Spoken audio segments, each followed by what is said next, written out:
Hey everyone, it's Tori and welcome back to my channel, or welcome if you're new.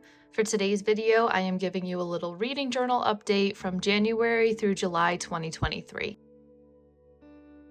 So here is my teeny tiny reading journal from Archer and Olive. Actually, I'm pretty sure they have this in stock, so I'll have that linked down below if you want to go check it out. And you can also use my discount code if you want to get this journal for yourself and save a little bit of money. But I have this super small reading journal that I actually set up in December. I'll have that video linked in the cards if you want to check that out. But I honestly haven't really done a formal update of this whole reading journal, just a little bit here and there on my Instagram stories. But here is our first official update of my reading journal. So over here we've got my little name page going on, which I think is so super cute. All of the black and white stickers that you see are actually printed out on my Fomemo thermal printer, so I absolutely love that, and I'm going to show you how I'm using it to fill out my spreads at the end of the video, so stay tuned for that. Over here I just have all of the covers of every book I read in 2019. We have the same thing for 2020, and this is actually when I started my star ratings for each book. Same thing with 2021. Here's all the books I read from that year. And then we've got 2022.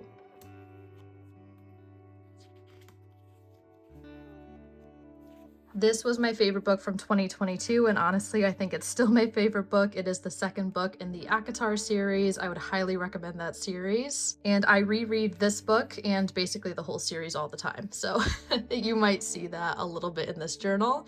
I've got my TBR going on over here and my little 2023 cover page.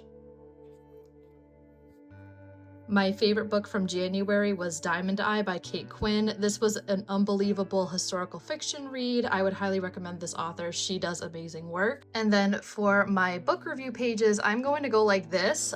You can kind of see some of the words, but I don't want to give away too many spoilers because some of these do have some spoilers in them. But if you want to read these books, just don't look too closely at the things I am writing. So the first book I read in 2023 was Girl Wash Your Face. This was actually a reread that you can see down here, and it is by Rachel Hollis. She is an amazing writer, and I love her nonfiction books, and I love to hear her stories. This was definitely my favorite book by her, and I probably will read it again. I gave it 5 stars over here.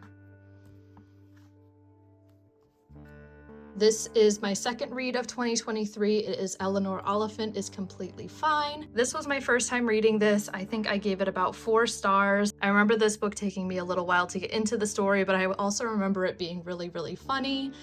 So I would highly recommend this book as well. I'm probably going to recommend most of the books in this journal.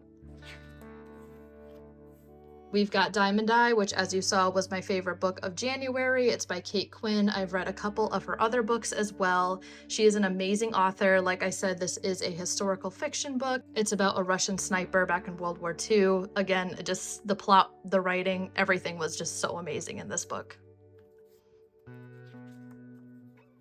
This was my spread for When My Heart Joins the 1,000 by A.J. Steigler, and I actually gave this book 4.5 stars. I think I remember taking a little bit of time trying to get into this book, or maybe I wasn't really a fan of the end of the book. That's usually what happens when I give a book 4.5 stars. Either takes me a while to get into it, or the ending kind of made me unsettled. So this was a really good read though. It follows a girl with autism who is falling in love, and it was adorable.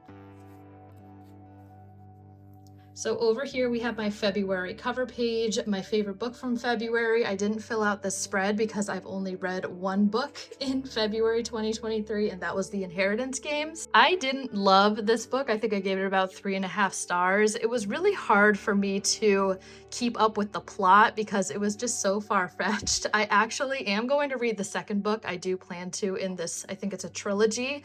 And hopefully I will like the second book a little bit more than I like the first one, but I'm not going to hold my breath. For March, my favorite book was Catching Fire, and this was actually a reread for me. I've read the Hunger Games series twice now, and I love the second book in that series. I think it's amazing. Got a cute little turtle on this March cover page. I reread the Harry Potter and the Deathly Hallows, which is the 7th book in the series. I've reread the Harry Potter series a couple of times now too. The Deathly Hallows is an amazing end to the Harry Potter series. I love all the information you get on like Voldemort and all that kind of stuff. So I would definitely reread this whole series again. We've got Book Lovers by Emily Henry. I did give this 4 stars. I did have kind of a hard time with this book though, and I also think it is very, very similar to Beach Read, which I ended up reading after Book Lovers. And I think I gave Beach Read an even lower star rating because I feel like it was almost the exact same plot. I don't know if that's just me, but Book Lovers was okay. Not my favorite Emily Henry book though. We've got The Hunger Games, which again is a reread for me. Such an amazing series. I would highly recommend. We've got Catching Fire. You can see right here, it says, oh my God, this book gave me chills. I love Catching Fire so much. It's an amazing plot. The characters really come together. And it's a crazy book, but I loved every second of reading it. Now we've got my April cover page over here. I did not do a favorite book for April either, and I think it's because I only have 1 book in April. Yeah, I only read Mockingjay in April. Again, an amazing book, but I don't think it could go under my favorite book of April because honestly, I didn't give it 5 stars and it was a reread for me. Mockingjay was a very good book. It's my least favorite book in the Hunger Games series, but I think it wraps up the whole series really nicely. We are moving on to May, and my favorite book is It Ends With Us by Colleen Hoover. I know a lot of people have opinions about this book, but I personally gave it 5 stars. When I went into this book, I had no idea what it was about, and I think that's why I ended up giving it 5 stars. I didn't look at anything anybody else had said about this book, and I didn't even read the back. I just immediately started listening to it. But honestly, I think this book was really, really good. Again, I know you can kind of see it through my hand and I'm not doing a great job of covering this up. I'm gonna keep saying it. If you don't want to know what happens in the book, don't read too closely about what I wrote. But I really did love It Ends With Us. I gave it 5 stars. I think the characters are really well developed. I'm usually really great at predicting books and I could not predict this one at all. Overall, I think it was an amazing read. Then I read To All the Boys I've Loved Before. I think I only read 2 of the books, and it's because I wasn't really a huge fan of them at all. I ended up watching the movies too after I read the books, and I loved the movies, but for some reason, I think the plot was just too far-fetched. It is a young adult book, and it was written exactly like one, and you were just like in a little teenage girl's head, but yeah, I wasn't a huge fan of this series. I think, yeah, for P.S. I Still Love You, which is the 2nd book in the series, I gave it an even worse rating. It just wasn't for me, in my opinion. This was also an amazing read. It's I'm Glad My Mom Died by Jeanette McCurdy. It is her memoir, and there was so many things in this book that just made me so super sad for her, and I'm so glad she's getting her story out there now, and yeah, I would highly recommend this book. I think I gave it 4.5 stars. I can't remember why. I can totally see this book being a 5-star in my mind, but I would highly recommend this book. Over here is my favorite book of June, and it was my only 5-star book, but it was a reread, so I'm still not sure if I'm going to make a page for ACOTAR over here. I'm trying not to do rereads as my favorite books, but sometimes it happens. But I do love my little June cover page over here. I did read The Giver of Stars this month. It's one of my mom's favorite books, but I only gave it 4 stars. For some reason, it just took me a long time to get into this book, and I was listening to it on audiobook. It was kind of hard for me to pay attention for everything going on. This was also a historical fiction book, and it was about a horseback library kind of thing going on during the Great Depression. So again, plot was cool, but kind of hard to get into in my opinion. Here is my beach read. I did give it 3.5 stars. I think if I read this book before Book Lovers, my star ratings would probably be switched. But over here, I'm like, am I crazy or is this the exact same plot as Book Lovers? Like, I feel like they're the exact same thing. Some of them are publishers, the other 2 are authors, kind of enemies to lovers, both of them. They're both on vacation. I don't know. It seems like the exact same book to me. So not my favorite.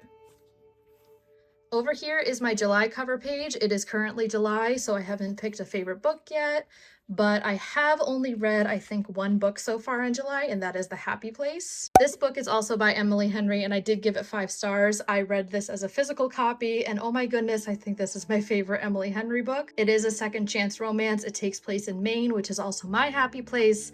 I really, really loved this book. And now I am going to hop into the next page to start my spread for my newest read, which is The Huntress by Kate Quinn. So usually what I do with these spreads, I pencil out in cursive first the whole title across the top, so that's what I'm going to do. And I make sure not to go all the way over here because this is where I'm going to be putting my book cover sticker. So I kind of just stop a little bit towards the middle of the second spread. And I'm also going to put the author somewhere around here. I'll write it really small over here. I am going to take my Tombow Furunosuke hard tip brush pen to do the calligraphy up here. And then I'm going to be taking a fine liner to write in the author. And when I am doing calligraphy, I always regret when I have coffee before I film because then I get just super shaky, but it is what it is. And I think I'm just going to take my Staedtler Tri-Plus fine liner to just write in the author's name right here. Just going to erase the pencil lines. And then now comes the fun part where I take out my Fomemo thermal printer. I absolutely love this thing. Fomemo did send me this printer for a video last year. This video is not sponsored or in collaboration with Fomemo in any way. They're not paying me to say anything in this video, but I do love it so much for just a quick printing process. It only does print in black and white, but I don't mind at all because this journal is honestly just a way for me to document things. I don't need it to be like super pretty and aesthetic and everything, but Fomemo is amazing just for quick black and white prints. And I do have a discount code with Fomemo, by the way, if you want to get anything for yourself. I think this is the MO2 or something like that. It's the MO2 Pro printer. And I do just get the regular thermal paper kind, not the transparent. It is just white paper. That is my favorite to use, especially in this journal. So I am going to turn my Fomemo printer on. So first I have to make sure that my book cover is saved to my photos. And then I'm going to go into my Fomemo app, which is this cute little mushroom, and I'm going to click print images. I go right into photo editing. So I just added this picture to my photos and I am going to print it this way actually to make it a little bit smaller. So over here it says it's going to be about 2.7 centimeters. My thickness over here says heavy and now I am just going to click print.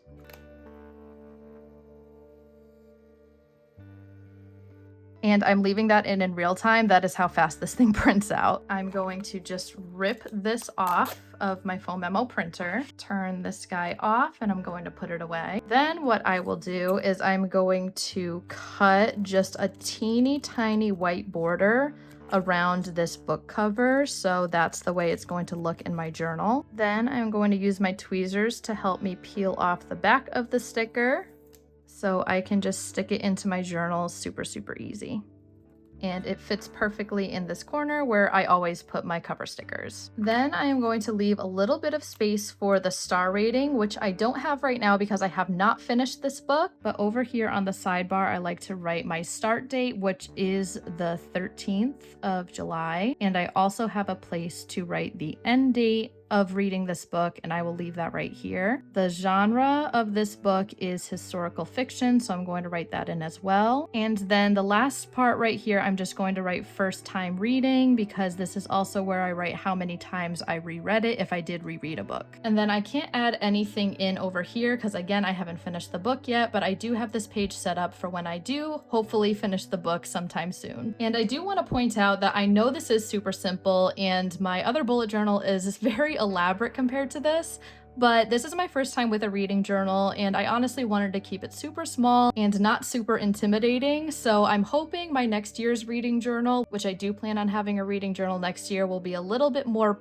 pretty, I guess, and a little bit more elaborate, but this is perfect for what I need right now and just writing a summary of how I liked this book. And to me, this teeny tiny little reading journal is perfect. So that about sums it up for my reading journal update for the first half of 2023. I hope you all enjoyed this video. If you did, please give it a thumbs up and don't forget to subscribe while you're here. Also, don't forget to check out my bullet journal Instagram at Creative Minds Coffee Grinds and also my bullet journal TikTok, which is at Creative Mind Coffee Grinds without the S. Thank you so much for watching and I will see you in the next one. Bye.